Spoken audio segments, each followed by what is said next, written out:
Dragon Tales by Andy Blackford. Dragon Tales: Tchang and the Pearl Dragon. Tchang and the Pearl Dragon, a myth from China. Chapter 1. A boy sat on the shore of a deep blue lake in old China. He had been sitting there with his fishing rod since sunrise, but he hadn't caught a single fish. Wearily, he packed away his rod and trudged back to the little cottage where he lived. Now it so happened that a great green water dragon was passing by. It was on its way home to a far-off river. The dragon had tiny wings, and on its forehead was a huge pearl. The pearl flashed brightly in the sun, so brightly that the boy was dazzled and could not even see the dragon. He thought it was just the sun in his eyes. The boy looked so unhappy that the dragon felt sorry for him. He decided to follow the boy. His mother was working in the garden. Which was just a patch of dried up dirt. She came running to greet him. "Well, what did you catch?" He couldn't meet her eye. "Nothing, mother," he replied miserably. She slumped down on a log with her face in her hands. "Oh, what are we going to do? This land is dried up and dead. We don't have a thing to eat." The boy was called Tchang. He and his mother slaved all day trying to scrape together enough to stay alive. But things were getting worse and worse. There were no longer fish in the lake, and very little grew in the barren soil. The dragon overheard Tchang talking with his mother. Its heart went out to them. That night, when Tchang's mother was asleep, the dragon gently touched her brow with the tip of his magic wing. Next morning, Tchang's mother knew just what to do. "You must go and visit the great wizard of the West," she told Tchang. "Ask him why we are so very, very poor, when we work so very, very hard." So Tchang kissed his mother goodbye and set out for the West. He carried only a few scraps of bread wrapped up in a handkerchief. Chapter 2. 49 days Tchang trudged across deserts and over mountains until he came to a dark forest. His bread had run out long ago, and he was so tired and hungry, he could hardly walk. Eventually, he reached a tiny house. In the yard, a lovely young girl was drawing water from a well. "Hello there," Tchang called. She smiled at him, but she did not reply. An old lady appeared at the door of the house. "I see you've met my granddaughter, Ai, she's called. Please don't mind that she didn't greet you. Since the day she was born, she hasn't spoken a word. It makes me very sad." Then she looked closely at Tchang. "You look worn out. Come inside and have a bite to eat." That evening, Tchang sat by the fire. He told the pair that he was on his way to ask the great wizard of the West a question. "Good for you," cried the old woman. "While you're there, could you ask him why Ai can't talk?" The next day, Tchang set off once again towards the west. Another 49 days passed. The food the old lady gave him soon ran out. Finally, he saw a little hut in the middle of an orchard that was scorched brown by the sun. The land looked so dry and poor, it reminded him of home. An old man appeared in the doorway of the hut. "Boy," he called, "you look worn out. Come inside and rest." Later, Tchang told the old man where he was going. "You're a good boy to undertake such a difficult journey," said the old man. "By the way, when you see the wizard, would you mind asking him why my lemon tree won't bear fruit?" Tchang agreed, of course. Next morning, he rose early and set off once more for the west.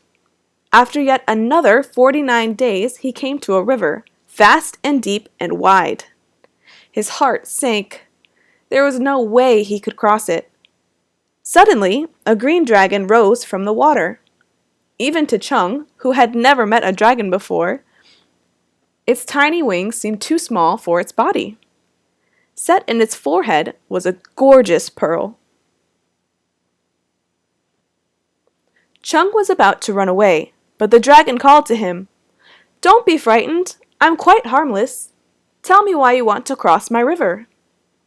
Tchang explained that he needed to ask the Great Wizard of the West some important questions.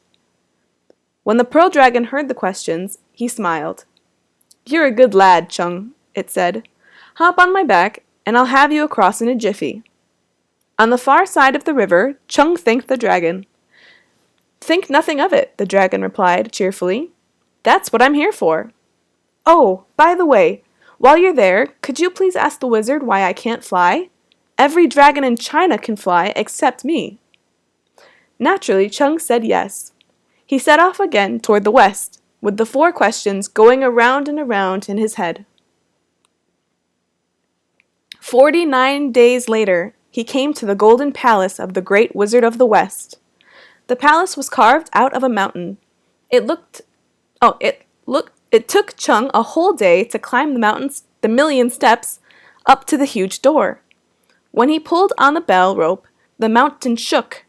Flocks of eagles rose, squawking into the air from 1,000 golden towers. The great doors of the palace swung open. Tchang found himself in a mighty hall. It was so high he couldn't see the ceiling for clouds. On a throne at the end of the hall sat the Great Wizard. He glared down at Tchang. "Well," he bellowed, "what do you want, boy?" Tchang tried to stop shaking. I have 4 questions to ask you, sir." "Ha!" shouted the wizard. "Then you may as well go home right now. I will only answer 3 questions. If you ask me 4, I won't answer any of them. So there." Tchang thought his legs would fold underneath him. What could he do? There was his poor mother's question, then the old woman's question, then the old man's question, and then the Pearl Dragon's question. For his own sake, as well as his mother's, he desperately wanted to know the answer to the first question. But he also knew he couldn't let his friends down. So he answered sadly, "Then I will only ask you 3. When Tchang had asked his questions, a thunderstorm began to rage high up in the hall. The wizard hurled 3 scrolls down to Tchang. "Here are your answers, boy. Now go home." Tchang fled from the palace. He leaped down the million stone steps 5 at a time. When he reached the river, the Pearl Dragon was waiting for him. "Well," it said, "what did the wizard say?" Tchang opened the scroll marked Dragon. "He says if you do something really kind and generous, you'll be able to fly like other dragons." Said the dragon. "Well, hop aboard and I'll take you across the river." At the other side, it reached up and prized the great pearl from its forehead. "This is the only precious thing I possess," it said to Tchang. "I'd like you to take it, but when you get home, you must throw it into the lake." As the dragon handed the pearl to Tchang, its wings grew and grew until it rose slowly into the air. "Look," it shouted joyfully, "I can fly!" It was winter now, and snow lay thick upon the land. Tchang struggled on toward the east until he reached the old man's hut. The old man was delighted to see him. "So, what did the wizard say?" Tchang opened the scroll marked Old Man. "He says you must look beneath the lemon tree." Together, they dug at the frozen earth around the tree until they came upon 9 golden jars. Water poured from them as clear as crystal. As it sank into the ground, all the trees in the orchard burst into flower. The old man was so grateful he gave Tchang one of the jars. Tchang traveled on until he reached the little house in the forest. Ai Li was away tending the sheep. The old woman said, "So why can't Ai Li speak?" Tchang opened the scroll marked Old Woman. He replied, "She will speak when she loves someone with all her heart." Then the door opened, and there stood Ai Li. "Tchang!" she cried. The old woman was overjoyed. She told Tchang, "You should marry my granddaughter. She will make you a wonderful wife." So Tchang and Ai Li were married. Then they set off again toward the east. Eventually, they reached Chang's home. His mother didn't see them coming.